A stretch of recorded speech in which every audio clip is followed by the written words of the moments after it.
1 million de chiffre d'affaires en 30 jours en e-commerce, c'est monstrueux. Et ce qui est encore plus monstrueux, c'est de faire 150 000 euros en 50 minutes. On va être dans le top 3 des projets de tous les temps. Lui, c'est Baptiste, CEO de Pimpan. Et elle, c'est Alison, responsable e-commerce de Pimpan. Pimpan, c'est une marque qui vend des produits d'hygiène et de maison sous forme de poudre à diluer. Et leur objectif, c'est de supprimer le plastique à usage unique. Cette marque est un véritable ovni du e-commerce, puisqu'en seulement 3 ans, ils ont sorti 60 produits, conquis 120 familles et cumulent plus de 250 000 abonnés sur leurs réseaux sociaux. En 2024, ils sont passés sur l'émission télévisée Qui veut être mon associé et ça a tellement explosé qu'ils ont généré plus de 1 million d'euros de chiffre d'affaires en seulement un mois. Évidemment, tout ça n'est pas le fruit du hasard, mais la conséquence d'une stratégie marketing extrêmement bien huilée. J'ai donc voulu en savoir plus et je les ai invités pour discuter de tout ça. Pendant 1 heure, Baptiste et Alison m'ont livré toutes les coulisses de leur stratégie marketing avant, pendant et après leur passage TV. Dans cet épisode, vous découvrirez quelle est leur stratégie de contenu. Un site internet a besoin qu'on lui donne un rythme annuel. Quelles sont leurs sources d'acquisition principales, comment ils se sont préparés à leur passage TV, quels résultats ils ont obtenus. Avant Qui va être mon associé, on était sur du 5% de taux de conversion. Et suite à Qui va être mon associé, on est plus autour de 7%. Mais aussi tous leurs conseils sur comment optimiser son passage TV, surfer sur la vague le plus longtemps possible et créer des temps forts de A à Z.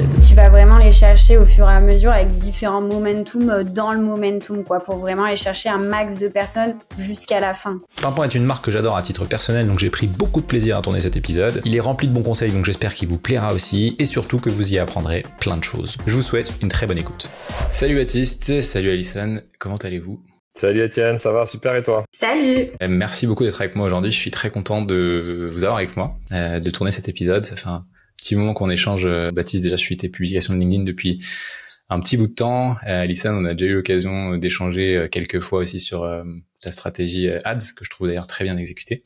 À titre perso, moi j'aime beaucoup ce que fait Pimpan.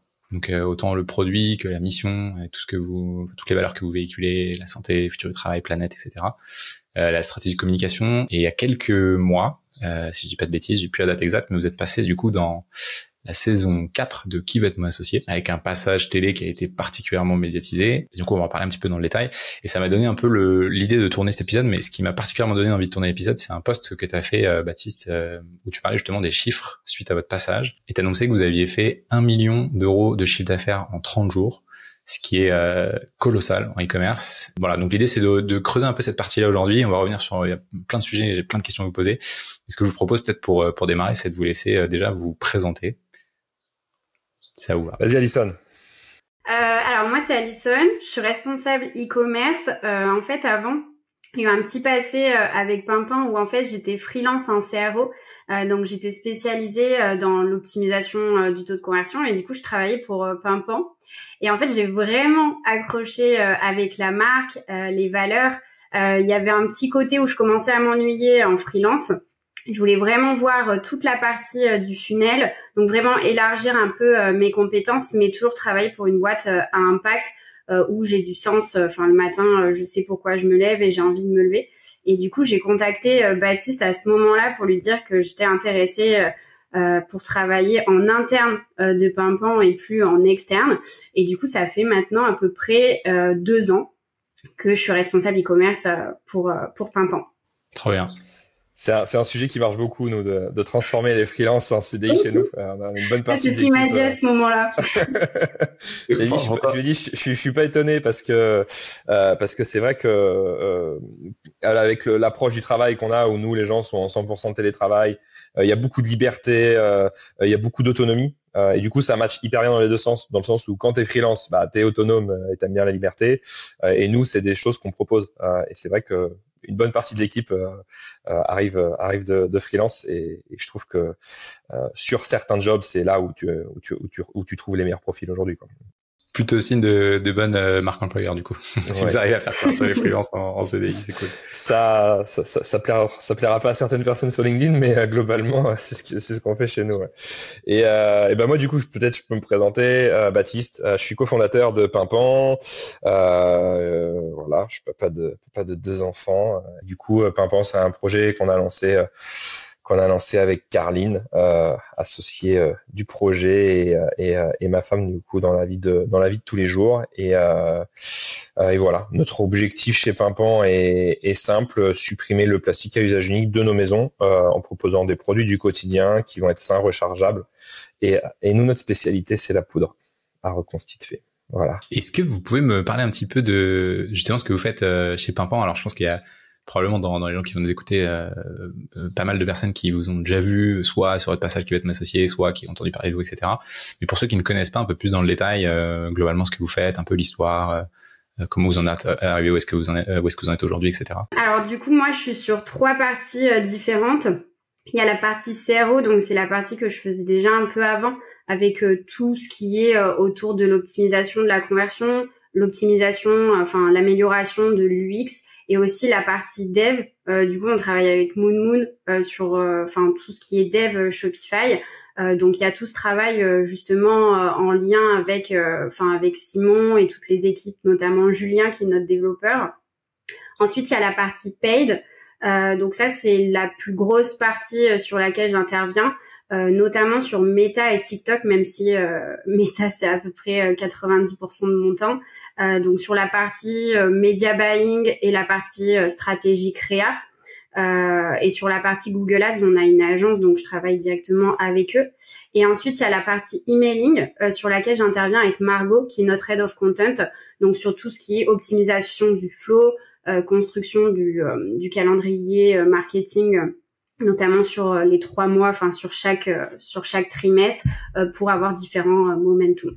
Donc voilà un petit peu les différentes parties sur lesquelles j'interviens. Trop bien. Vous êtes combien dans l'équipe au total marketing e-com? Sur l'équipe marketing, on est 3. Donc il y a Margot qui s'occupe de toute la stratégie de contenu. Il y a Marine qui s'occupe de toute la stratégie réseaux sociaux. Et ensuite, il y a moi qui est un peu plus orientée growth. Petite équipe ultra efficace. Ouais. Quand on voit le contenu, alors moi je regarde beaucoup ce que vous faites, notamment en paid évidemment. On reviendra sur la partie répartition budgétaire, notamment Meta. Je me doutais que c'était une grosse partie de votre mix média, 90%. Je pensais pas à ce point, mais je regarde beaucoup ce que vous faites, notamment en ads, sur la partie créa, etc. Mais aussi en content organique. Donc on en parlait un peu avant le début de l'épisode. Baptiste, vous avez 3 newsletters, si je ne dis pas de bêtises, 2 ou 3 newsletters qui sont actifs. Vous avez pas mal de contenu sur Insta, etc. C'est assez. En réalité, on a même 7 ou 8 newsletters. T'as la newsletter Pimpant, t'as la newsletter l'émission Plancton, et on a un collectif de 5 newsletters. Donc tu vois, t'as 7 newsletters différentes. Donc ça fait du taf. Tout ça produit en interne. Et tout est produit en interne. Je pense qu'on reviendra après, mais sur la production de contenu pour les ads. Enfin, on travaille avec. On a un bon réseau de freelance qui travaille avec nous sur pas mal de sujets. Après, on essaye d'internaliser un maximum de choses. Moi, j'ai plus du coup casquette CEO. J'ai un historique assez intéressant parce qu'avant de monter Pimpant, j'ai monté une boîte qui s'appelle Feezer, où on est passé de 0 à 2 millions d'utilisateurs en Europe. C'était une app mobile. Concept simple, t'ajoutais ta photo, l'adresse du destinataire, le message que tu voulais mettre, et nous on s'occupait d'imprimer la carte et on l'envoyait partout dans le monde. Donc ça, c'est une aventure qui a duré 7-8 ans. Et ce qui est intéressant, c'est que moi, chez Feezer, au début, j'étais dev. Tu fais un peu tout au départ, mais j'étais dev. Je me suis occupé après assez logiquement du produit et aussi de l'acquisition, du marketing et toute l'acquisition. Et du coup, entre le moment où ce que tu veux montrer sur l'application et le tout début du funnel, c'est-à-dire au tout début, ça peut être une newsletter, ça peut être un post LinkedIn, et tout ce funnel-là, on a essayé de, ça fait 7-8 ans qu'on le travaillait. Et ce que je trouve intéressant du monde des apps mobiles par rapport au monde du e-commerce en 2014, c'est que on était déjà dans cette logique d'A/B testing, on était déjà dans cette logique de création de contenu, d'optimisation et très data driven.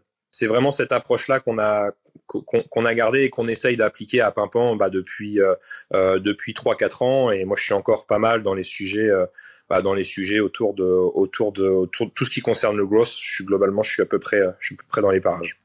Trop bien. Donc c'est toi qui gérais à l'époque chez Feezer toute la partie campagne Facebook, Google, etc. Je m'en suis occupé jusqu'à ce qu'on ait l'équipe, jusqu'à ce qu'on structure l'équipe, mais au début, ouais. Ok. Mais c'était une autre époque. Hein. En 2014-2015, nous, si tu veux, un été, on passe à Capital. On avait un coût d'acquisition d'un nouveau client à 3 €. Ah ouais. Donc, c'est-à-dire que c'était open. Et quand je te dis 3 €, c'est-à-dire que ça va te faire mal ce que je vais te dire, mais on a mis. C'était la vidéo sans les hooks, c'est quelque chose qui n'existait pas à l'époque.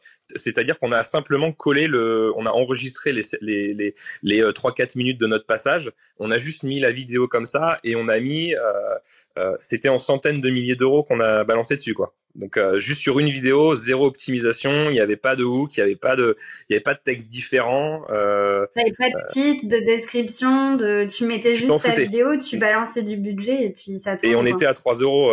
C'était vraiment l'âge d'or, quoi. Oh, punaise. Maintenant, tu fais ça, je pense que t'as vraiment 99,9% de chance de faire pas de conversion, mais c'est ouf, ça a quand même bien. Ouais, d'éclater ton budget aussi, soit dit en passant. Moi, je suis assez curieux que vous me parliez un petit peu de votre stratégie marketing au global. Donc, il y a on a abordé quelques petites bribes de manière très décousue entre l'organique, le paid, etc. Si vous pouviez nous parler un peu du coup de comment ça s'articule. Déjà, peut-être commencer par clarifier pour ceux qui connaissent pas exactement Pimpan en termes de produits, ce que vous vendez. Je vais faire un petit tour sur votre site. Je pensais, alors je me suis trompé, mais je pensais que vous faisiez de l'abonnement. J'ai plutôt l'impression que vous vendez des packs ou autres, donc assez curieux de savoir quelle est déjà la stratégie un peu produit, et ensuite on creusera si ça ouvre la partie acquisition, organic paid, etc. On a une part d'abonnement, mais notre conviction, alors c'est évident que de l'abonnement pour un business model en termes de revenus par utilisateur, en termes de lifetime value que tu vas aller chercher, c'est certain que c'est assez vertueux. Nous on le propose. En fait, l'état d'esprit, c'est de toujours proposer une expérience utilisateur coûte que coûte la plus optimisée possible par rapport à ce dont les gens ont besoin. Et en fait, que ce soit de l'abonnement ou du réachat, on va mettre en place finalement la même stratégie, parce que l'objectif, ça va être au bout d'un mois, tu vas plus avoir de lessive, comment est-ce qu'on va communiquer auprès de toi sur le sujet. Pimpan, nous, ce qu'on propose du coup, c'est des produits du quotidien. Tu vas avoir de l'hygiène, dentifrice, gel douche, lave-en-main, nettoyant visage, shampoing, tout ce que tu retrouves dans une salle de bain où il y a de l'eau. Globalement, nous, on va juste te proposer les 10% d'actifs et tu vas rajouter l'eau que tu as chez toi, tu vas le mettre dans ta bouteille réutilisable. L'idée, c'est vraiment de diminuer le plastique là-dessus. Et puis, on fait la même chose aussi sur toute la partie maison, que ça soit de la lessive, liquide vaisselle en poudre à reconstituer. Voilà, tu as vraiment tous ces produits-là. Donc, je pense qu'on a 40, 50 produits. L'idée, c'est de continuer tout ce que tu as dans une maison, dans une bouteille en plastique avec plus de 90% dans un produit du quotidien. Globalement, demain, tu le retrouveras chez Pimpan. Et donc ça, vous le vendez sous forme de... Donc c'est à l'unité, c'est en pack, c'est quoi à peu près dans les grandes lignes les offres? Ouais, globalement, t'as tout, hein. Tu peux aller les chercher à l'unité, on va les proposer sous forme de pack. C'est intéressant, je pense que si tu voulais parler un peu de qui va être mon associé, on a lancé un pack qui veut être mon associé, donc est en ligne depuis le 6 février, on est passé le 7 si je dis pas de bêtises.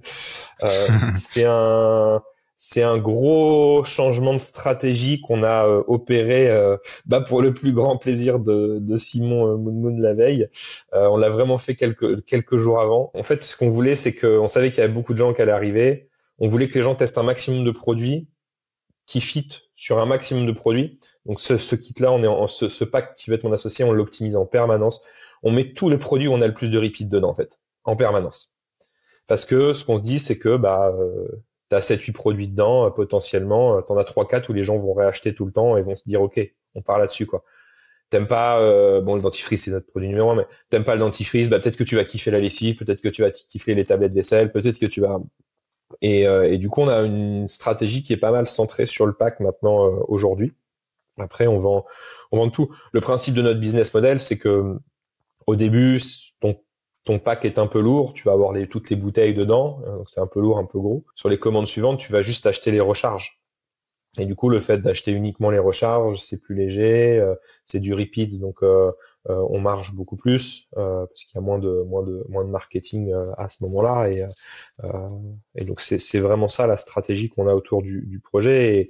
Et pourquoi on tend vers la poudre comme ça? Parce que on y croit beaucoup, parce qu'on pense que demain les produits en poudre à reconstituer seront moins chers, de meilleure qualité et meilleurs pour la planète. Et il n'y a pas trop de concessions là-dessus. Et on pense que les trois seront alignés. Et quand tu as les trois qui sont alignés, on pense que demain, tu deviens le produit numéro 1. Aujourd'hui, pourquoi Pourquoi le gel douche, c'est le produit numéro 1, enfin en format liquide? Parce que c'est pas cher, parce que c'est assez satisfaisant, tu vois, t'as une bonne odeur, t'as une bonne efficacité, et puis parce qu'on s'en fout de la planète. Et du coup, je pense qu'on va revoir un petit peu notre côté où on s'en fout de la planète, mais pas tant que ça, c'est pas le critère, ça sera pas le critère demain numéro 1. Le critère, ça restera le prix, l'efficacité et l'expérience que tu as autour. Nous, notre vision, c'est que demain, la poudre va devenir le meilleur candidat pour gagner. Et en plus, on est en train de monter notre usine. On devient vraiment le spécialiste de la poudre. Donc, même si on a encore certains produits qui sont encore en concentré liquide, tous ces produits-là vont demain être amenés à disparaître. Je sais pas si du coup, quand l'épisode sortira, je pense que votre levée de fonds sera soit en cours, soit terminée, mais en tout cas, on est en plein dedans là pour financer l'usine, si je dis pas de bêtises. Mais très très cool comme projet. Si on recentre un peu sur la partie donc très clair sur le produit, je pense que donc c'est permet de comprendre un peu voilà ce que vous vendez, comment vous le vendez et par quel type de besoin vous rentrez. Aujourd'hui, qu'est-ce qui drive du trafic chez vous? Comment vous connaissez vos clients? C'est quoi vos sources d'acquisition principalement? Le principal driver théoriquement de base, c'est ton bouche à oreille. C'est ce qu'il faut toujours essayer d'aller chercher un maximum. Après, peut-être qu'Alison, toi, tu veux rentrer dans le détail de quand je dis bouche à oreille, dedans, je vais mettre aussi tout le contenu que nous on va être capable de créer, que ça soit notre contenu hors ads, notre contenu sur LinkedIn et nos prises de parole sur LinkedIn, le contenu qu'on a sur Instagram, sur Facebook. Après, Alison, tu te laisses expliquer d'où vient notre trafic plutôt payant du coup. Ouais, sur le trafic plutôt payant, on va être sur 3 leviers différents. Donc, il va y avoir Google, Meta et TikTok. Là où Meta, mais je pense que c'est un peu le cas pour pas mal d'e-commerce, Meta drive beaucoup. Google, on va plus être sur de la marque, et TikTok, on va dire que c'est un petit peu le bonus, c'est-à-dire que TikTok, c'est encore un peu nouveau, il faut beaucoup réitérer, il faut beaucoup plus créer de contenu que Meta, donc c'est un petit peu le bonus. En fait, on va dire sur Meta, une créa, elle va durer 3 mois, sur TikTok, elle va plutôt durer 1 semaine. Donc quand on a une créa qui fonctionne bien sur Meta, on va la tester sur TikTok pour la faire perdurer, mais c'est pas ça qui drive le plus. Enfin, en tout cas, c'est pas TikTok qui drive le plus, c'est plutôt Meta. Mais là, ce qui est intéressant avec TikTok, c'est que par contre, TikTok va ramener beaucoup de clics parce que c'est moins cher que Meta. Et derrière, en fait, on va pouvoir faire du remarketing sur Meta et avoir des performances qui sont beaucoup plus intéressantes, et notamment des coûts par clic qui sont beaucoup plus intéressants. Et après, au niveau de la stratégie, en fait, Baptiste en a parlé, le levier actuellement, c'est vraiment le pack découverte. Depuis qu'il va être mon associé, on essaie vraiment de faire de l'acquise sur le pack découverte. Et en fait, ce qu'on fait, c'est qu'on va faire des créas autour du pack découverte, mais aussi des créas autour du dentifrice, parce que c'est ce produit-là qu'on a vu notamment dans Qui veut être mon associé, et c'est ce produit-là où vraiment on sait que c'est une porte d'entrée qui attire beaucoup de personnes. Donc en fait, on va faire du contenu autour du dentifrice pour vraiment démocratiser, sensibiliser, et ensuite les personnes, quand elles arrivent sur notre site, souvent elles voient le pack découverte menthe où il y a 4 recharges et une bouteille.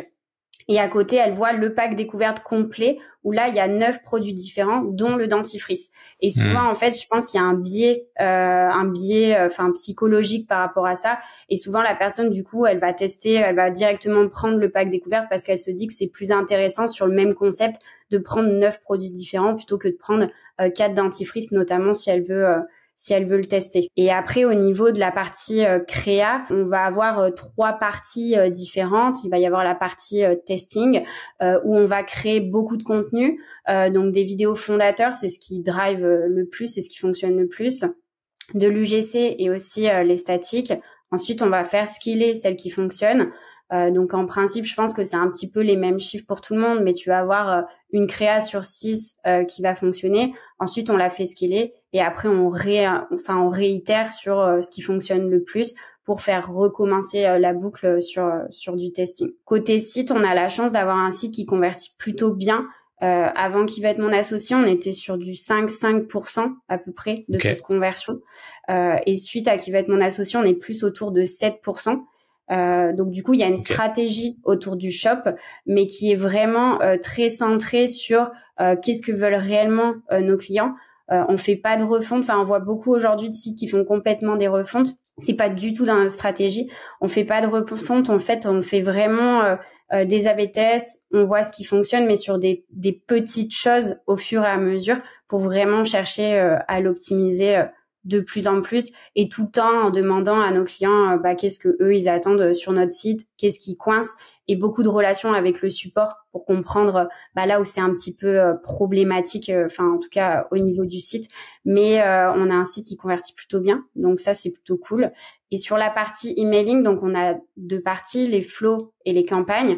Donc pour les campagnes, en fait, on fait des calendriers à 3 mois où on va regarder les différents momentum. Donc c'est vraiment classé par trimestre, et à l'intérieur de laquelle, en fait, on va voir les différents momentum. Donc, si on fait une vente privée, là, depuis peu, on fait du gift with purchase. Donc, on demande à des marques, on achète des produits à des marques et on les propose comme cadeau. Il va y avoir plein de petites stratégies comme ça. Il y a aussi des enquêtes clients, tout ce qui est sortie produit, ça, c'est assez important. Mais du coup, on va faire varier tout notre calendrier marketing comme ça. Et pour les flows, en fait, on a tout un tableau un peu avec qu'est-ce qu'on est censé avoir comme stats sur chaque flow. Et en fait, on voit direct quels sont les flows qui prêchent. Et dans ce cas-là, on va focus beaucoup de notre temps sur ces flows-là en reprenant des emailing qui fonctionnent bien et en réadaptant les flows continuellement. Donc voilà un petit peu sur toute cette partie-là. Donc vraiment CRO, emailing et paid, quoi. Super intéressant, c'est déjà très détaillé, merci beaucoup. J'ai deux petits trucs en complément. Il y a une caractéristique de notre business, c'est que c'est un nouvel usage. Aujourd'hui, te brosser les dents, t'achètes un tube. Tu veux les te laver, tu vas acheter un gel douche ou un savon solide. Là, on crée un usage, et créer un usage, le social fonctionne très bien du coup. C'est pour ça on met principalement des sous sur du Facebook ou du TikTok, ou il y a un peu de short YouTube, mais c'est quand même aujourd'hui c'est petit, c'est vraiment rien du tout. Les gens recherchent peu le gel douche en poudre à diluer. Ils le recherchent un peu plus au travers de notre marque, donc c'est pour ça qu'on a pas mal de Google, des choses comme ça. Et c'est une particularité de notre sujet, tu vois. On se bat pas à vendre des boîtes de lait, où là du coup il faut essayer il y a une grosse stratégie Google forte qui va être derrière, et moins du social. Ça c'est intéressant. Le sujet de momentum est ultra central chez nous, parce que je pense que un site internet a besoin qu'on lui donne un rythme annuel. Sinon, en fait, c'est compliqué d'aller chercher un intérêt puissant. Et je pense que le e-commerce et la façon dont on construit notre site, c'est assez essentiel de créer un momentum de, je sais pas, ça peut être un mois du gel douche, et du coup, tu vas créer une offre spéciale pendant une certaine période. Tu vas même, parfois, on va même sacrifier du chiffre pendant 10 jours en se disant, beaucoup moins de pression marketing, on sacrifie notre chiffre. En fait, à chaque fois qu'on tend l'élastique, dès qu'on lâche, ça part beaucoup plus haut que si on avait fait du marketing en continu pendant tout un mois. Tu vois, je sais pas si tu vois ce que je veux dire. Mais si on arrive à créer 2-3 gros momentum, là, évidemment, on a le momentum de Qui veut être mon associé qui a été surpuissant. C'est une chance énorme. Je sais pas si tu as vu cette année, mais c'est pas que les marques de la saison 4 qui ont explosé. Saison 1, saison 2, saison 3 en ads. T'as revu tout le monde revenir sur ces périodes-là, parce que il y a un momentum qui se recrée en mode ah oui, ça y est, je me rappelle, ah oui, j'ai envie de les aider.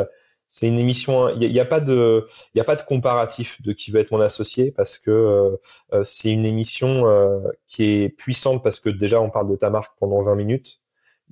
C'est quand même ultra bienveillant, parce que moi je peux te dire que il y a des marques qui se font cartonner, et le rendu que tu as à la télé, il est quand même très bienveillant. C'est une très bonne façon de montrer l'entrepreneuriat, tu vois. Et derrière, ça crée un attachement à ta marque qui est sans aucun rapport. J'ai connu le moment où tu passais sur l'aura du web, tu vois, sur Télématin, c'était un gros truc, 2012-2015. Capital, qui est encore ultra puissant, mais là tu changes de planète. 1 million de chiffre d'affaires en 30 jours en e-commerce, c'est monstrueux. Et ce qui est encore plus monstrueux, c'est de faire 150 000 euros en 50 minutes. Ouais, ça c'est dingue. Même Shopify qui scale de dingue, les gens étaient en liste d'attente sur le paiement. On n'a pas eu de bug, mais t'attendais pour payer. Incroyable. C'est vraiment c'est inversé, quoi. C'était puissant et je sais pas, peut-être que c'est de ça dont tu voulais discuter un peu aussi, justement tout ce qu'on a mis en place, complètement. Tout ce qu'on a mis en place sur ce moment-là, quoi. Il y a plein de choses super intéressantes. Déjà, ne serait-ce que donc les chiffres que tu annonces qui sont assez impressionnants, fait que vous ayez réussi à surfer sur le momentum et que, comme tu dis, en fait, vous prolongez, vous créez, voire vous-même des momentum très régulièrement pour rythmer en fait votre activité commerciale. Moi, ce que je trouve assez dingue, c'est ce que vous me partagez aussi en termes de chiffres. Donc, typiquement, déjà un taux de conversion à 5,5, j'ai pas votre panier moyen, mais c'est déjà quand même des taux qui sont très bons. Si tu montes à 7% et que vous arrivez à le maintenir, ça c'est assez impressionnant. Avant de rentrer dans la partie, donc je pense qu'on va un peu disséquer toute la strat marketing qui va être associée. Moi, ça m'intéresse de savoir un peu ce que vous avez fait, si on peut rentrer dans le détail en fonction de ce que vous êtes à l'aise de partager, mais les budgets, etc. Mais si on prend un tout petit peu de recul par rapport à ça, donc ça fait un moment que vous travaillez sur Qui veut m'associer, je sais que tu as communiqué dessus, notamment Baptiste, pas mal dans ta newsletter, entre autres. Mais comment vous êtes préparé? Tu vois, si on prend un peu tu vois, donc déjà le pitch, ça c'est intéressant, mais même en interne, tu vois, c'est quoi un peu la roadmap? Tu dis ok, c'est bon, on passe, on sait, on a notre date, c'est dans 2 ou 3 semaines. C'est quoi un peu tu vois, les grandes étapes par lesquelles vous passez pour vous préparer au passage? Réellement, c'est le truc le plus difficile. Je vais revenir sur le pitch juste après, mais le moment le plus difficile, c'est de savoir réellement que tu passes 3 semaines avant. Parce que tu peux pas être prêt 3 semaines après. Nous, on peut pas être prêt parce que globalement, pour mettre nos stocks à flot, c'est 3 mois. Donc, surtout, il y a des produits plus courts, mais donc en fait, t'es obligé de prendre un risque. Et le sujet, c'est que tu t'es pas sûr de passer et tu sais pas quand tu vas passer. Parce que tu peux passer entre mi-janvier et maintenant, il y a 8 semaines, je crois. Donc, c'est jusqu'à début mars. Donc, t'imagines, tu prépares ton stock. T'es obligé de préparer ton stock pour début janvier. Ouais. Mais potentiellement, tu passes mi-mars et tu passes mi-mars, tu passes à minuit. Donc, en fait, tu divises par 4 ce que tu veux faire. Alors, comment tu fais, du coup? Attends, je te fais une petite 30 secondes sur le pitch, puis après, on va revenir dans le détail là-dessus. Tu passes beaucoup d'étapes de sélection. Je crois que tu as 55 boîtes qui sont retenues sur 4000 candidatures. Nous, on a eu la chance d'être repérés et d'aller peut-être beaucoup plus vite dans les process de sélection parce qu'ils voulaient parler de la semaine de 4 jours.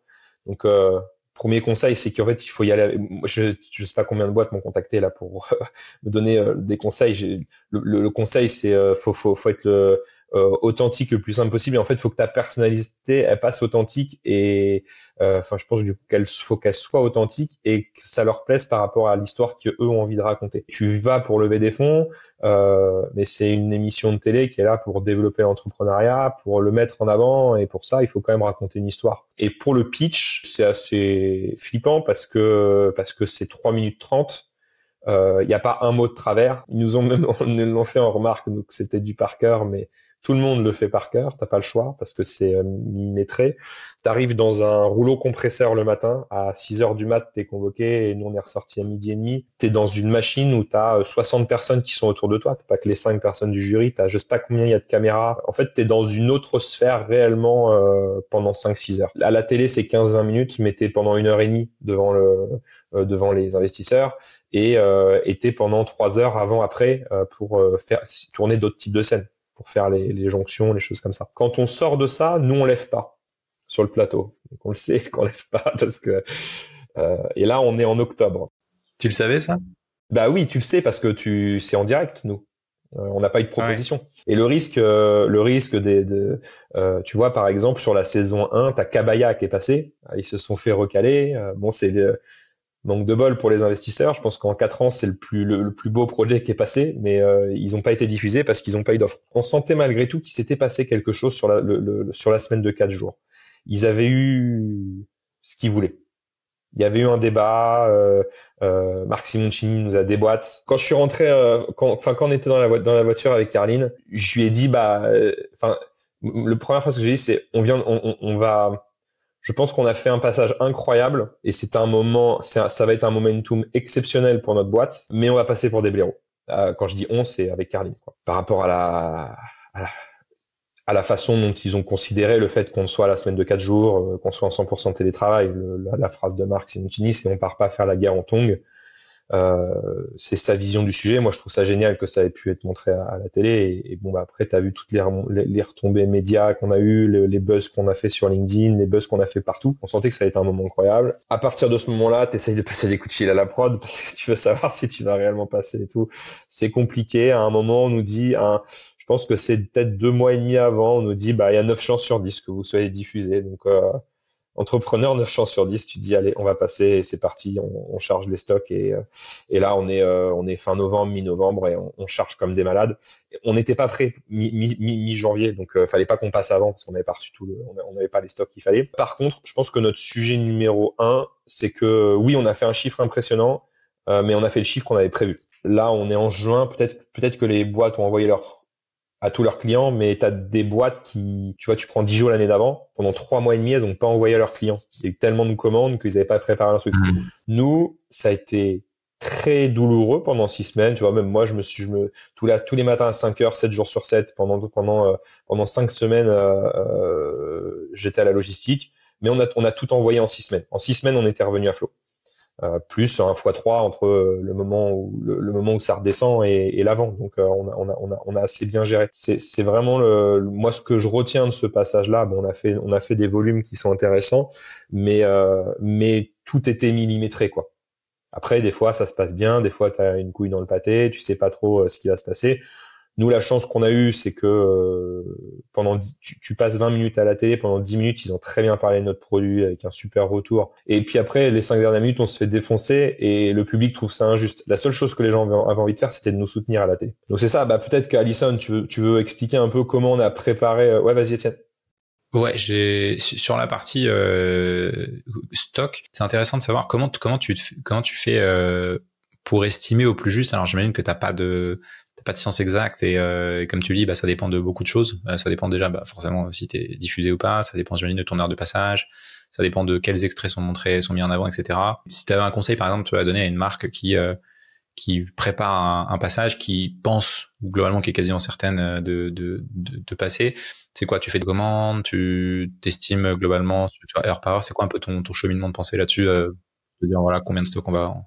Le sujet numéro 1, du coup, c'est de créer un pack qui va être mon associé. Clairement, toutes les marques avec qui j'ai discuté, les 2 personnes sur 3 vont l'acheter. Donc ça, mine de rien, ça te permet de bien gérer tes stocks. Nous, on a quand même un sujet, c'est que sur notre site, tu vois le pack qui va être mon associé. Mais je crois que c'est sa 16 ou 17e version. Le premier jour, on l'a changé 4 fois en fonction des stocks qu'on avait. Ah ouais, ok. Même le soir même, hein, je crois qu'on l'a changé. Oui, le soir même à minuit, on l'a changé.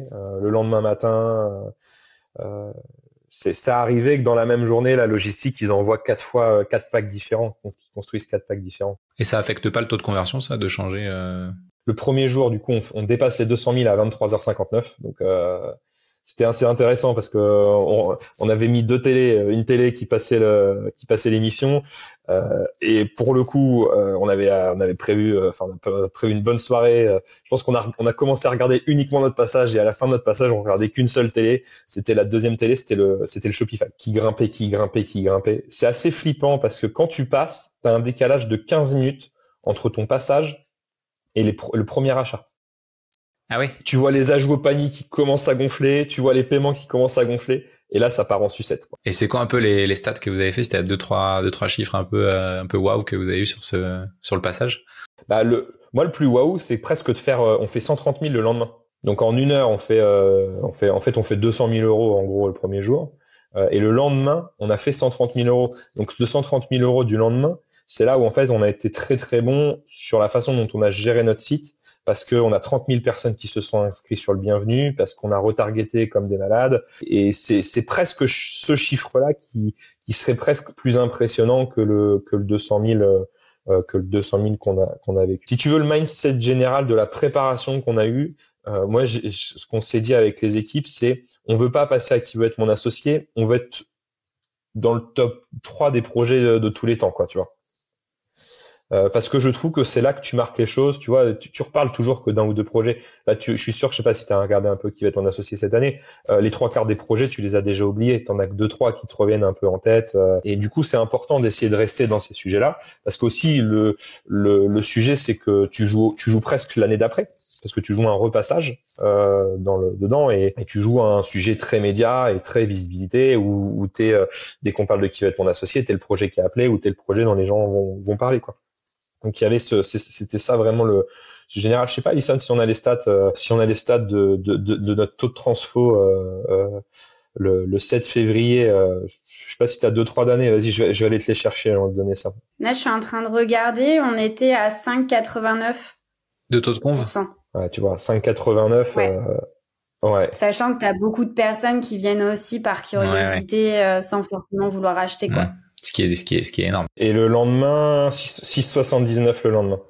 Tu vois, 7%, le 7%, c'est globalement ce qu'on va chercher tout le temps et t'es à 39 € de panier moyen. Ok. Intéressant. Et c'est quoi, du coup, pour un premier achat qui est pas mal, quoi. La strat marketing, c'est quoi, sur parce que j'imagine que t'as pas mal de facteurs qui jouent.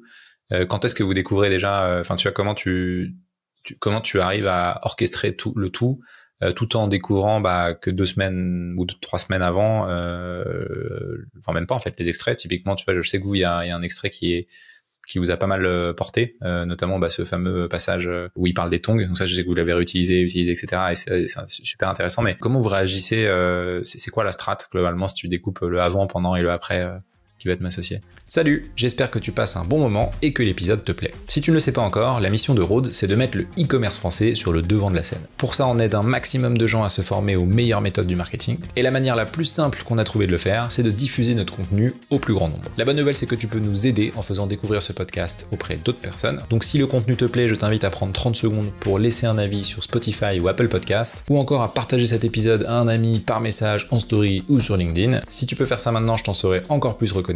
Je te prends pas plus de temps, je te laisse reprendre l'épisode, un grand merci et bonne écoute.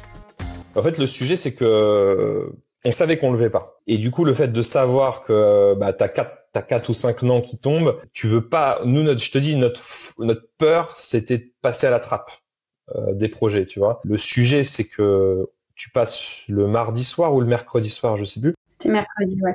Ouais, le mercredi, mais dès le lundi matin, tu peux le voir en avance. Donc on a vu le passage, on savait que ça allait être énorme sur la façon dont le truc s'est fait.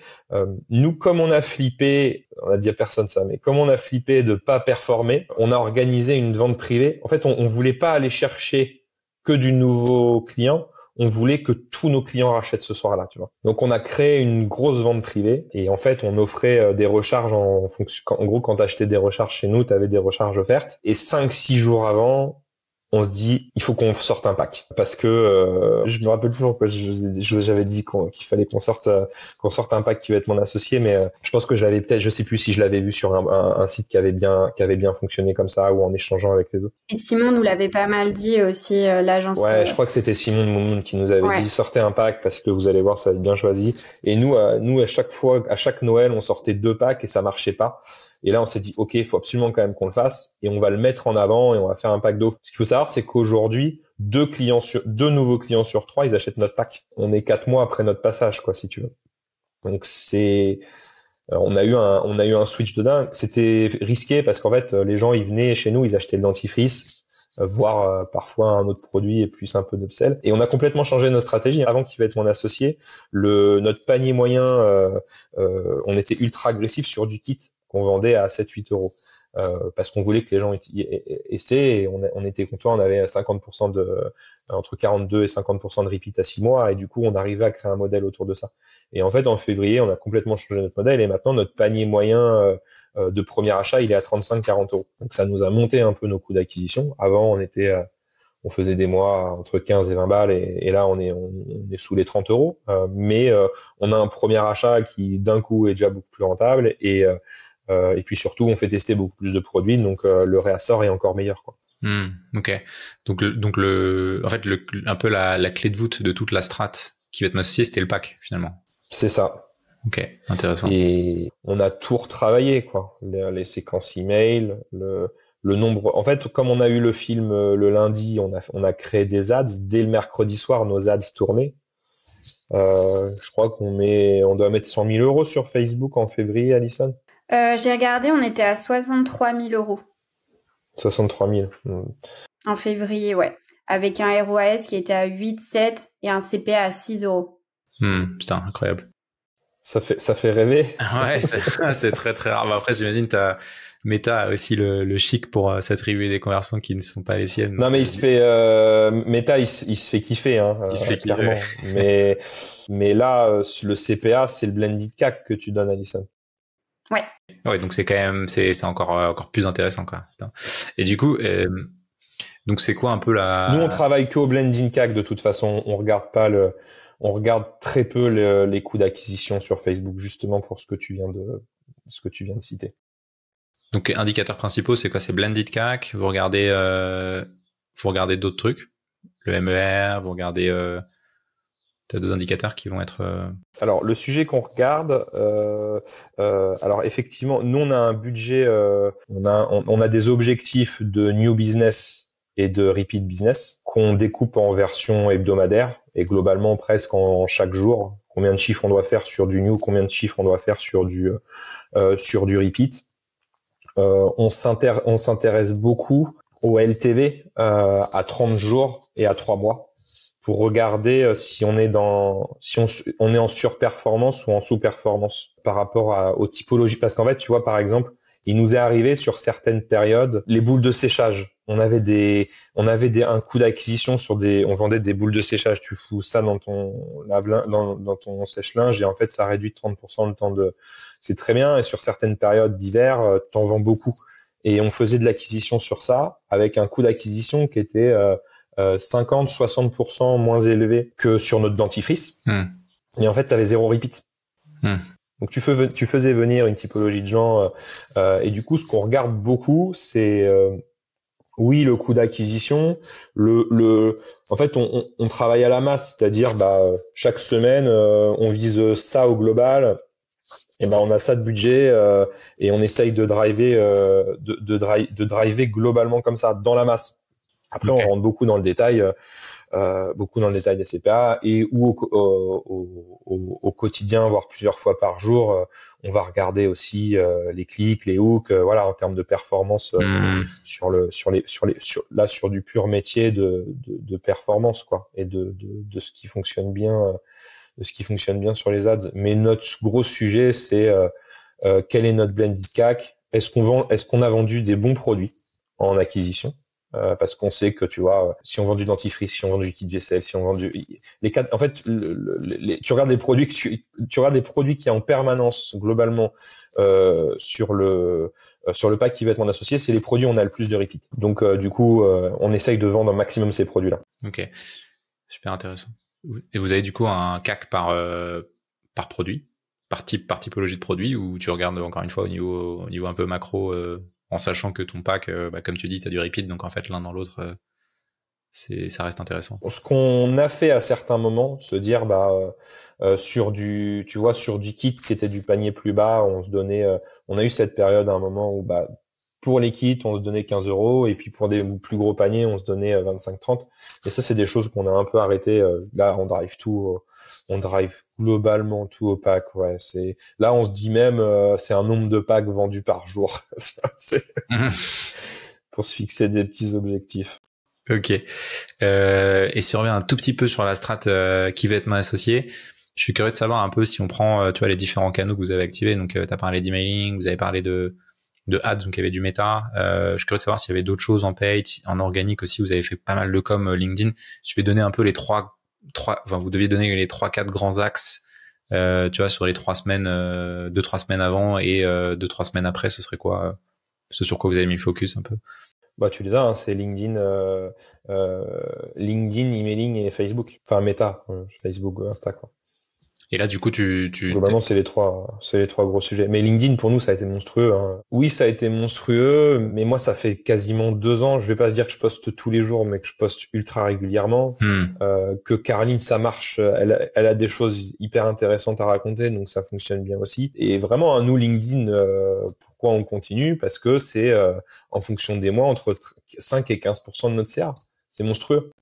C'est énorme. Comment tu le monitores, ça? On a un typeform de post-achat. Où en fait, on va demander comment ils nous ont connus. Et en fait, LinkedIn en fait partie. Et comme ça, on peut voir un petit peu au-delà des modèles d'attribution, comment les gens se souviennent de nous, quoi. C'est du quali, mais c'est bien de faire un tout petit peu de quali, tu vois.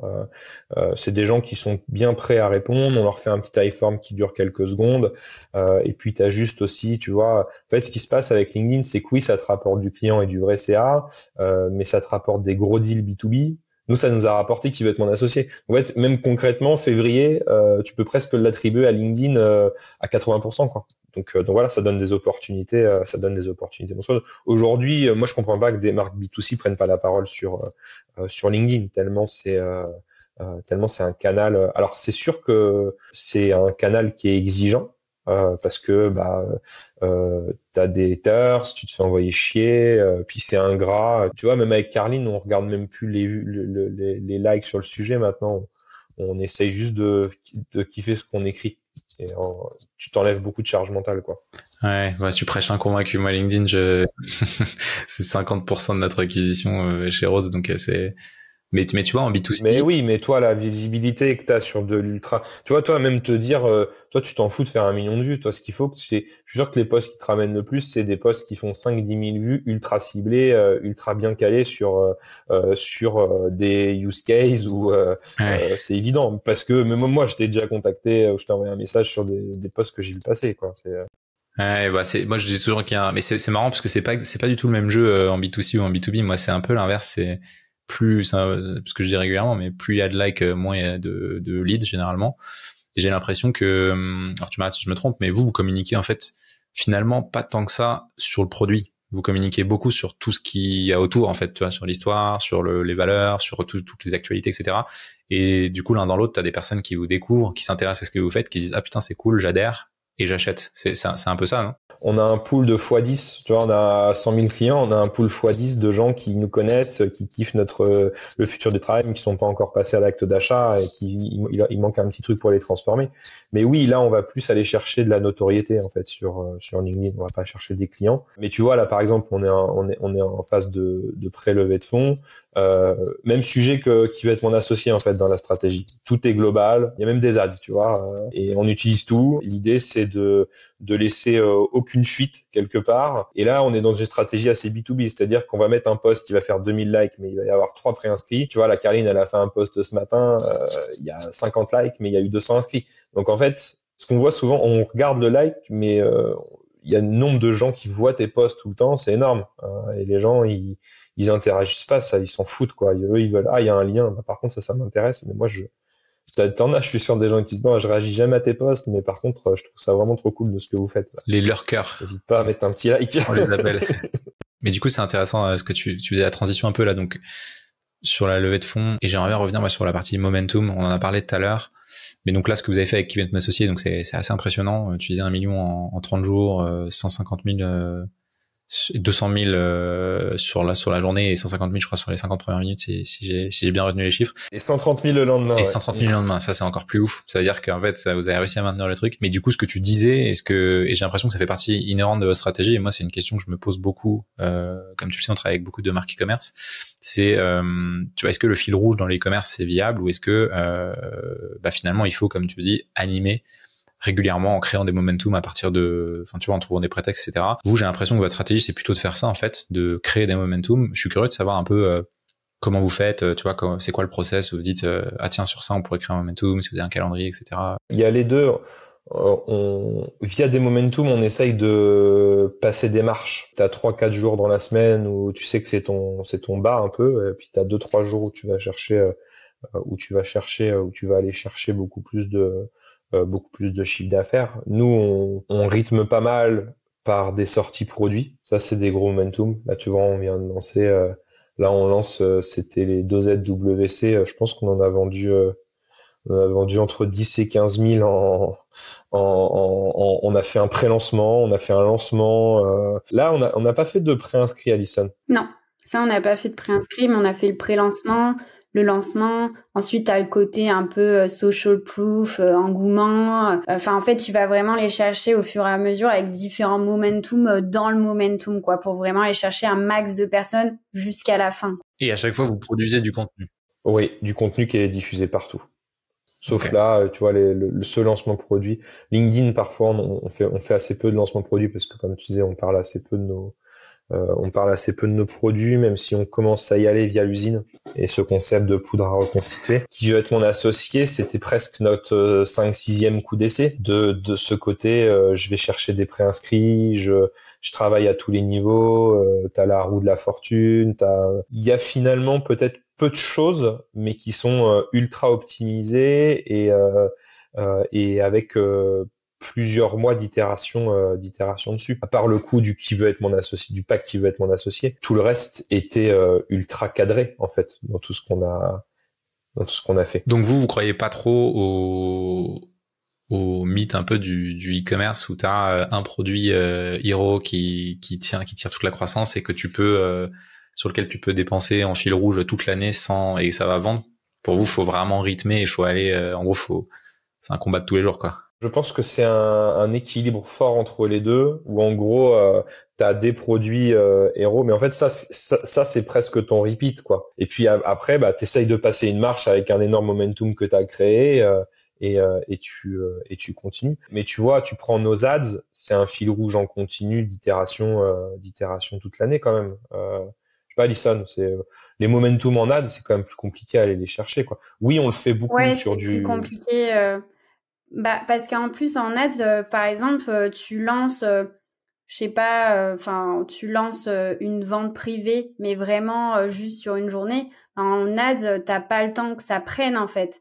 Mais par contre, quand on lance des momentum qui vont durer une semaine, là on va lancer des ads pour les préinscriptions parce que les gens du coup vont voir l'ad, ils vont se préparer psychologiquement au fait qu'il va y avoir une vente privée. Ensuite, on va programmer les ads pour pendant les derniers temps pour vraiment avoir le côté urgent, ça va être la fin. Et ensuite, on coupe. Mais sinon, autrement, le reste en ads, c'est vraiment un fil rouge, mais en réitération constante. Qu'est-ce qui fonctionne? Qu'est-ce qu'on peut refaire? Et de temps en temps, on appelle ça des OP sur les ads. On va faire des campagnes spéciales OP. Mais là, tu mets pas peu de budget, tu mets beaucoup de budget d'un coup et t'attends que ta semaine d'OP, elle soit terminée, quoi. Ok. Quel conseil vous donneriez à une marque qui va passer sur qui va être mon associé? Si tu en as 2-3, si vous en avez 2-3 à donner. D'avoir un stock. Hein. Non, il faut être ultra bien préparé. Non, mais il y a des boîtes qui passent à qui va être mon associé et qui explosent tellement fort que ça met la boîte en difficulté. Quand tu mets 2-3 mois à envoyer tes stocks à tes clients, au bout d'un moment, au bout de 10 jours, ouais, c'est cool, on vous avez passé, on comprend, il y a du monde. Au bout d'un mois, tu reçois des mails d'insultes par centaines tous les jours. Nous, il y a des boîtes là dans la saison, ils se sont mis à 2, 3, 4 personnes toute la journée à répondre aux messages. Ouais, oui, ça va arriver. Voilà ce qu'on essaye de faire. Voilà ce qu'on essaie de faire. Donc, tu as un défocus énorme qui peut être créé là-dessus. Donc, il faut être prêt, il faut être au taquet, tu vois. Nous, à minuit, ça s'est terminé. À 3 heures du matin, on était là avec la logistique en train d'envoyer les colis. Et on a bossé comme des tarés. Pendant 4 semaines, on a vraiment bossé comme des fous. Parce qu'on avait une seule obsession, c'est la satisfaction du client. Donc, faut quand même hyper bien préparer ça. Faut y aller sur LinkedIn parce que c'est une célébration et ça te permet de changer, de passer une marche de plus, quoi. C'est bien, tu vois, Caroline, elle avait arrêté de communiquer sur LinkedIn parce que c'est dur en vrai. À un moment, faut faire des choix de vie aussi un peu. Hein, c'est ingrat. Faut penser toujours à des choses. Faut se faire parfois violence sur la façon dont tu communiques. Et là, elle a repris la marche depuis le début de l'année. Pour moi, elle va être dans le top 200 des gens sur LinkedIn parce qu'il y a beaucoup de gens qui se reconnaissent dans ce parcours de maman entrepreneur. Ok, donc bien préparer logistique, stock et communiquer à fond, notamment. Metacom et puis la suite quoi. Si un conseil important quand t'es en boutique de surstocker avant. C'est une boîte qui a hyper bien fait ça cette année, c'est Hydratis. Ils ont tout cartonné en pharmacie, ils se sont été hyper présents. Dès que t'avais une boîte en pharmacie, quand j'ai une boîte, c'est avec leur, Hydratis, c'est de la poudre compactée. C'est une solution d'hydratation, de surhydratation. Je suis pas le spécialiste du sujet, mais tu rajoutes ton eau chez toi et avec tous les bienfaits qu'il y a autour et dès que tu avais ça en pharmacie, le lendemain il y avait plus de stock. Eux, ils ont hyper bien préparé cette partie-là. Ils se sont vraiment mis main dans la main avec leur réseau de partenaires. Faut pas ça c'est important. Nous, ça nous a permis Non, ça nous a permis d'ouvrir 200-300 points de vente avant le passage parce que les points de vente savaient qu'il allait y avoir de la sortie. Le lendemain du passage, si t'es en boutique, il y a plus. Je crois que c'est Yacon & Co. Et le lendemain matin, ils faisaient la queue chez Naturalia, les gens, pour l'acheter. C'est quand même un truc de fou, tu vois. Enfin, c'est ouf. Hein. C'est là que tu vois l'impact de la télé. Quoi. L'impact de la télé et l'impact de qui veut être mon associé, qui est. Je vois pas je vois pas d'autres émissions dans cette puissance-là aujourd'hui. J'ai 2 petites dernières questions à vous poser bon, c'est le podcast encore récent, mais je pense que je vais les ritualiser puisqu'à chaque fois on sera la deuxième fois ce qui en ressort est intéressant, donc je vous dirai après. La première, c'est est-ce que vous avez des outils ou des plateformes que vous utilisez particulièrement au quotidien ou que vous utilisez pendant que vous êtes mon associé ou autre, que vous pourriez recommander du coup à personnes qui nous écoutent? Je pense, tu vois, à des apps, par exemple Shopify, des outils, des petits trucs qui vous ont fait gagner du temps, des plateformes, des prestats, des trucs un peu tech qui peuvent être intéressants. Côté plateforme, oui, il y a Shopify, il y a Klaviyo, enfin tous ces outils-là. Et après, surtout, ce qui nous a beaucoup aidé, notamment pour qui veut être mon associé, c'était de faire de la veille pour vraiment. En fait, on a vraiment calé la stratégie en amont. Et après, les 2 dernières semaines, on a vraiment tout mis en place par rapport à la stratégie. Mais du coup, on a fait pas mal de veilles et notamment des veilles des sociétés US qui étaient passées dans Shark Tank. Il me semble que c'est ça le nom. C'est la société un peu comme qui veut être mon associé, mais version US, parce que côté US, ils ont quand même 3-4 ans d'avance sur nous. Et en fait, qui veut être mon associé arrivé en France après et pas mal inspiré de cette émission. En fait, quand on regardait les entreprises qui étaient passées dans qui veut être mon associé les années d'avant, en fait, ça correspondait déjà un petit peu à ce que nous on avait en tête pour la stratégie. Donc du coup, on s'est tourné plus côté US pour regarder comment s'étaient préparées les émissions, que ce soit sur les ads, sur les flows d'emailing, les campagnes, les différents momentum, les réseaux sociaux.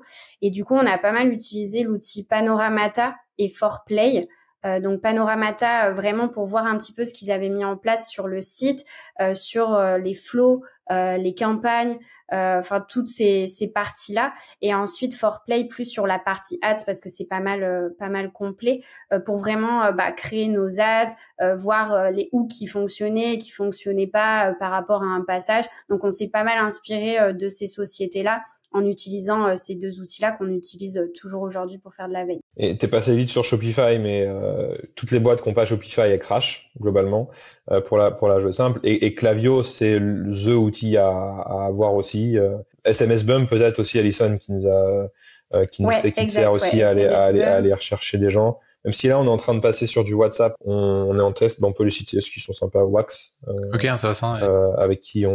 Avec qui on travaille là. Je pense qu'on va potentiellement demain arrêter le SMS et plutôt passer sur WhatsApp parce que tu peux mettre de la photo, c'est beaucoup plus personnalisé. Tu travailles beaucoup plus à l'intelligence artificielle avec. Donc bon sujet qu'on travaille là-dessus en complément de Klaviyo. Nous on avait branché notre roue de la fortune, c'était un Klaviyo. On n'a pas pris le risque d'API. Faut faire attention à un sujet, c'est que faut pas que t'aies d'API extérieures foireuses qui vont te faire sauter ton site quand les gens visitent parce que si ton site y foire, que tu perds tout le trafic en 15 minutes, c'est catastrophique quoi. On avait même tout coupé pour vraiment optimiser, cleaner tout le site au niveau du code pour qu'il y ait rien qui reste, des hotjars, enfin des outils comme ça qui peuvent peser et du coup qui peuvent faire prendre un risque à ton Shopify quoi derrière. Ok, super intéressant et très curieux d'avoir un peu vos retours sur la partie WhatsApp parce qu'on on est pas mal sollicité, enfin en tout cas on nous contacte beaucoup dessus et on en voit pas mal parler notamment sur LinkedIn. Et moi je pense à plein de use cases notamment parce que à l'époque où je bossais chez Meta, on réfléchissait déjà à comment l'intégrer dans les parcours soit d'acquisition, soit un peu de customer care. Avec du bot, etc. Donc très très curieux d'avoir vos retours une fois que vous aurez lancé ça. Mais je pense que demain potentiellement t'achèteras sur WhatsApp. Hein. T'échanges juste sur WhatsApp. Tu dis tiens ça m'intéresse. Tu te retrouves direct sur le panier Shopify sur le checkout quoi. Hein. Puis c'est parti. Hein. Ouais, puis t'as une énorme différence avec les SMS où les SMS tu vas payer au nombre de caractères. Donc tu vas être limité. Ton SMS, si tu mets un emoji, il va coûter plus cher. Donc en fait finalement tu coupes un peu tout l'aspect humain de ton SMS pour vraiment juste parler de ta vente privée et t'as plus vraiment d'humain. Là où WhatsApp, tu peux envoyer des vidéos, des messages vocaux, enfin c'est beaucoup plus humain et tu payes pas plus cher parce qu'en fait tu payes la fenêtre de 24 heures d'ouverture mais pas par rapport à quel type de format t'envoies, vidéo, messages vocaux. Donc t'as un côté vachement plus humain, quoi. Ouais. Ouais, à l'époque où je travaillais chez Meta, on parlait beaucoup de social commerce et du coup, ce qui était intéressant, c'est qu'on prenait comme use case des pays qui paradoxalement sont moins avancés que la France ou que des pays européens ou que les US sur le e-commerce, etc., tout ce qui est transactionnel. Donc typiquement, je pense à des pays notamment en Afrique subsaharienne entre autres, mais par contre qui ont un usage qui est absolument démentiel de Insta, de WhatsApp, de Messenger et qui font toutes leurs transactions dessus. Et donc en fait, t'as des business qui sont créés pour vendre vraiment des trucs sur WhatsApp directement et tout se fait dessus. Et donc du coup, les équipes tech de Meta entre autres, mettaient un peu leurs efforts dessus pour tester, tu vois, des fonctionnalités, tu vois, d'intégrer des petits pop-up, des petits shops au sein de WhatsApp parce qu'en fait, les gens n'avaient pas confiance dans les sites, ils avaient confiance dans le fait d'échanger avec quelqu'un sur WhatsApp et de mettre son code de carte bleue, etc. Donc c'est ouf de voir que ça arrive chez nous. Et que, enfin, moi j'y crois beaucoup. T'as aussi un sujet sur l'Asie où ils ont un petit temps d'avance sur le live shopping. Ouais. Qui prend pas en Europe, qui a du mal à prendre. Ouais. Moi je regarde beaucoup ces sujets-là, mais ça fait déjà 3-4 ans qu'on dit que ça va fortement arriver. Il y a Etam qui le fait bien. Et je pense. Ouais, je suis pas client Etam, je suis pas peut-être la cible, mais du coup, je pense que des outils comme WhatsApp demain pourront aider à lancer un live shopping, à créer des interactions comme si tu étais en live avec les gens. Je pense même que demain, on pourra créer une vidéo uniquement pour un client qui sera ultra personnalisée et qui lui parlera des produits dont il a envie. Et je pense qu'il faut rester faut être pas mal en veille sur ces sujets-là parce que je pense que c'est vraiment différenciant dans les taux de transformation. Nous, en e-commerce, à l'époque, on se battait pour des transformations. Nos sites, ils faisaient 2-3%, on était contents. Là, on arrive à plus de 7% sur du paiement. En audience froide, on est à 4%. Tu vois, c'est quand même monstrueux pour un e-commerce. Je pense qu'il faut essayer d'aller chercher encore une expérience encore plus folle. En parlant de veille, dernière question pour vous. Quelles ressources vous auriez à recommander aux gens qui nous écoutent? Podcasts, livres, newsletters, profils à suivre dans l'e-commerce? Dans le e-commerce, je pense qu'avec Baptiste, on est assez alignés. Enfin, je sais qu'il l'écoute aussi, mais c'est le podcast Le Panier, qui est hyper quali. En plus, il en a vraiment tourné beaucoup. Donc, même si on veut aller voir dans un historique, parfois, si on veut creuser des sujets en particulier, il y a toujours il y a toujours un podcast qui a été tourné sur chacun des petits sujets qu'il peut y avoir autour du e-commerce. Au niveau de la newsletter, il y a celle de Pierre Guilbeault qui est intéressante. Et après, moi, je suis les newsletters Rods, donc notamment celle sur la partie créa et celle sur la partie media buying qui m'aident beaucoup à faire ma veille. Ça manque de régularité par contre, mais tu vas travailler le sujet. Des fois, il y a des petits trous. On en parlait tout à l'heure, Baptiste. Il y a des petits trous dans la raquette, mais ça va revenir. Mais c'était intéressant. Enfin, en tout cas, on les regardait quand on les recevait. Et après, au niveau des profils à suivre, moi, il y en a 3 que je suis pas mal. Il y a celui de Simon Robert sur LinkedIn, qui est vraiment sur toute la partie créa statique, qui est plutôt intéressante. Enfin, il fait une bonne veille autour de ça. Il y a Hugo Nicole sur la partie emailing, donc flow et campagne emailing. Et il y a aussi Sébastien Tortu sur toute la partie CRO, UX, LP. Voilà un peu. Je sais pas si tu en avais d'autres de ton côté, Baptiste, les newsletters pimpants aussi. Mais nous, on a un canal où on se partage sur Slack, un canal Slack où on se partage pas mal de posts, des posts aussi parfois, ils passent. On voit il y a toujours des veilles intéressantes et après faut aller creuser un petit peu quoi les thématiques. Trop bien. Écoutez, Baptiste, Alison, merci beaucoup pour cet échange, plein de choses super intéressantes et merci d'être allé autant dans le détail. Où est-ce que on vous retrouve si on veut vous contacter? Oui, moi je suis beaucoup sur LinkedIn. Je réponds plus aux messages. J'ai arrêté la messagerie LinkedIn. J'ai abandonné le 7 février, le jour des passages qui vont être mon associé. Donc plutôt par email, baptiste@pimpan.com et puis sinon sur LinkedIn on partage pas mal de l'aventure Pimpan. Et moi sur LinkedIn aussi, Alison Rigoulet. Bon, moi je poste pas sur LinkedIn, mais en tout cas j'y suis régulièrement quoi. Trop bien. Tu likes et tu commentes, ça c'est bien. Déjà. Ouais, voilà, c'est ça. Je like, je commente et je réponds aux DM, mais je poste pas, mais je regarde bien quoi. Bientôt la 9e newsletter de Pimpan. Ouais, c'est ça. Trop bien. Bon bah merci beaucoup Baptiste, Alison. Très très cool. On se dit à très vite et du coup merci. Bonne fin de journée à tous les deux. Salut, à plus tard. Salut, ciao. Salut. Merci de m'avoir écouté jusqu'ici, j'espère que tu as pris autant de plaisir à écouter cet épisode que j'en ai pris à l'enregistrer. Si c'est le cas, tu peux laisser un petit avis sur Apple Podcast ou Spotify. N'hésite pas à en parler autour de toi ou sur les réseaux, et je te dis à très vite pour un nouvel épisode.